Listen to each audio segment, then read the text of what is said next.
ચાલો હું ગુજરાતના સૌ નાગરિકો વતી સુરત શહેર પોલીસને ખૂબ ખૂબ અભિનંદન આપું છું. સુરત શહેર પોલીસ દ્વારા પ્રોએક્ટિવલી પોલીસિંગના ભાગરૂપે 10 જેટલા ડુપ્લિકેટ ડોક્ટરોને પકડવાની છેલ્લા અનેક દિવસોથી ઇન્ફોર્મેશનના માધ્યમથી આ લોકો પર નજર બનાવીને સૌને રંગે હાથ પકડવામાં સફળતા પ્રાપ્ત કરી છે. કોંગ્રેસી નેતા રસેશ ગુજરાતી દ્વારા આ અસામાજિક તત્વોને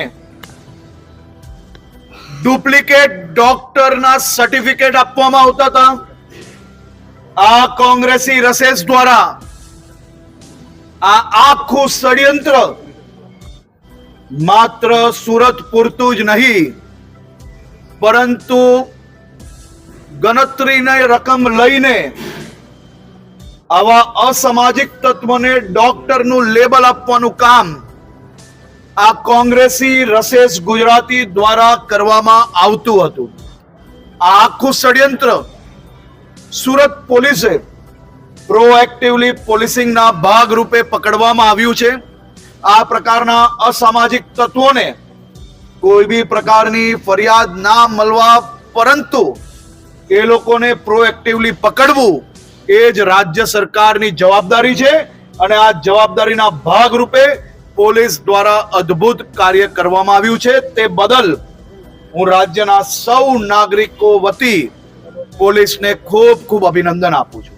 સાહેબ, હજી પણ કેટલા ડોક્ટરો છે જે પોતાની હાથે ધમધમાવી રહ્યા છે સુરત અને ગુજરાત? એને ડોક્ટર ના કહેવાય, અને ડોક્ટર હોય તો એને પ્રેક્ટિસ કરવાનો હક હોય.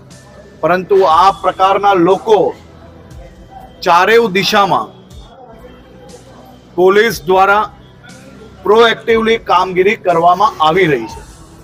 આ પ્રકારની ખોટી ડિગ્રી વાળા કોઈ બી લોકો હશે તો તેને જરૂરથી પકડવામાં આવશે.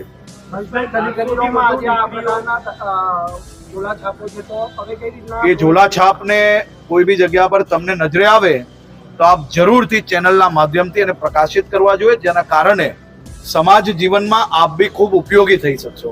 અને કોઈ માહિતી આપણી પાસે હોય તો આપ બી લોકલ પોલીસને જરૂરથી આપજો.